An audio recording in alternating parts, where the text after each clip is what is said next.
Fala, galerinha, professor Leonardo Nascimento aqui, e eu quero falar para vocês hoje, que eu acho que é um tipo de paciente que vocês todos já atenderam alguma vez, que é o paciente com a radiculopatia cervical ou com a cervicobraquialgia.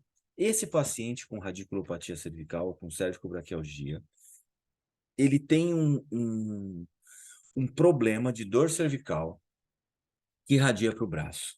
E aí a pergunta que eu faço para vocês é: o que vale mais a pena fazer com esse paciente?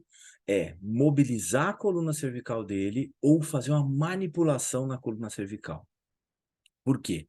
A gente sabe que essa dor cervical que irradia para o braço tem um envolvimento do plexo braquial. E o que acontece? Quando o meu paciente tem, por exemplo, fazendo uma analogia aqui com uma dor lombar, a gente sabe que a dor lombar que irradia para a perna, às vezes a manipulação não é a melhor opção para esse paciente. Será que acontece a mesma coisa quando a gente está falando de dor cervical e de uma cervicobraquialgia? Então vamos ver aqui um estudo que fez exatamente isso. Ele comparou com quais os melhores tratamentos para uma cervicobraquialgia, mobilização ou manipulação, tá? E aí, antes de eu continuar nesse estudo, vou pedir para você dar aquela ajuda. O que você vai fazer? Vai se inscrever no canal, ativar as notificações, compartilhar esse vídeo, e aí você vai mandar esse vídeo para aquele grupo de fisioterapeutas que você conhece, que precisam aprender um pouco como usa a ciência na prática clínica. Por quê? A única forma da gente começar a entregar uma fisioterapia de qualidade, uma fisioterapia de resultado para os nossos pacientes, para a população em geral, é aprendendo a utilizar a ciência como referência. Certo? Então, faça o seu papel e agora eu vou mostrar para vocês os achados desse estudo que são muito interessantes. Responde a pergunta na sua cabeça: será que eu manipulo um paciente com cervicobraquialgia? Então tá aqui, ó.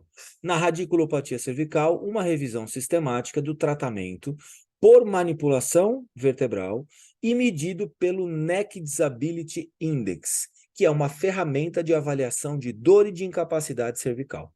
Então eles utilizaram uma ferramenta validada e verificaram se a manipulação vertebral realmente tem um efeito importante no tratamento desses pacientes. Aí aqui ele fala da radiculopatia cervical, critério de diagnóstico, tal. E aqui tem o seguinte: os termos que eles utilizaram, então eles utilizaram cervical, radiculopathy, radiculitis, neuralgia, braquialgia, disc herniation.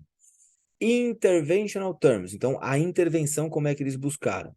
Spinal manipulation, spinal manipulative therapy, SMT, high velocity, low amplitude, manual therapy, conservative therapy, non-operative therapy, physical therapy, physiotherapy e chiropractic. Então, eles utilizaram todos esses termos aqui, e esse estudo foi publicado no jornal Journal of Canadian Chiropractic Association, então o jornal da Associação Canadense de Quiropraxia. E aí eles fizeram essa busca, e eles encontraram no primeiro objetivo de busca 322 citações, e aí eles consideraram irrelevante 288, chegaram em 34, e aí nesses 34 tiraram 16 estudos que tinha menos de 10 sujeitos, adicionaram mais 4 estudos, chegaram em 22, excluíram 19 e ficaram num total de 3 nesse primeiro critério de seleção.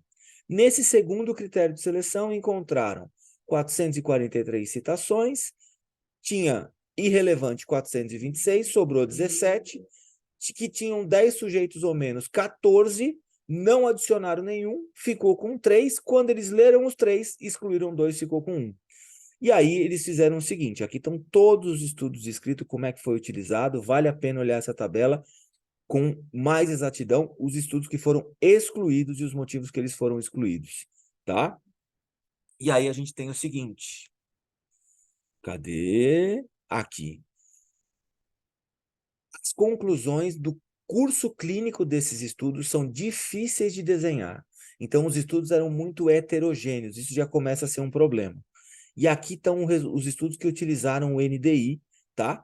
os estudos clássicos, esse estudo aqui de Cleland é muito bom, um dos que eu mais gosto para essa referência, e aí eu tenho os outros dois estudos do Cleland aqui, que é um grupo que estuda isso, é um professor que estuda exatamente isso. E aí o que eles encontraram aqui nos estudos? Conclusões. Nas radiculopatias cervicais, as evidências de manobras de baixa velocidade e baixa amplitude e a terapia com exercícios continuam crescendo. Por quê? Porque esse é o tratamento que eles encontraram como mais recomendado. E a gente precisa de mais pesquisas em relação à alta velocidade e baixa amplitude.